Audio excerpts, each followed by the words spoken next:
பாபாவுடைய இந்த கான்ட்ரவர்சி அவர் ஹிந்துவா முஸ்லீமாங்கிறது அவர் வாழ்ந்த காலத்திலேயே நடந்திருக்கு அப்படிங்கிறதுக்கு நிறைய சந்தர்ப்பங்கள் வந்து இருக்குது. முகமதியர்னா துணியெல்லாம் வச்சுருக்க மாட்டாங்க. ஆனால் அவர் வந்து துணியை வச்சுருந்தார். முகமதியருக்கு விரோதமான 3 பழக்கங்களை அவர் அனுமதிச்சார். என்னென்னா, திருகையில் அரைக்க மாட்டாங்க, சங்கு ஊத மாட்டாங்க, மணி அடிக்க மாட்டாங்க. ஆனால் இது 3த்தையும் அவர் செஞ்சார். மசூதியில் அவர் 3த்தையும் செஞ்சார்.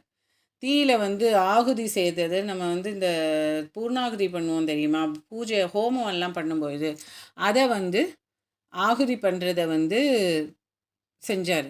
பஜனை, தண்ணீரால் சாய்பாபாவுடைய பாதத்தை அர்க்கிய வழிபாடு செய்கிறது அப்படிங்கிறது எல்லாமே வந்து அனுமதிக்கப்பட்டது. எதெல்லாம் வந்து முஸ்லிம் மதத்துக்கு சம்மந்தம் இல்லாத இருக்கோ அது எல்லாமே வந்து பாபா வந்து ஆதரிச்சார், அனுமதிச்சார்.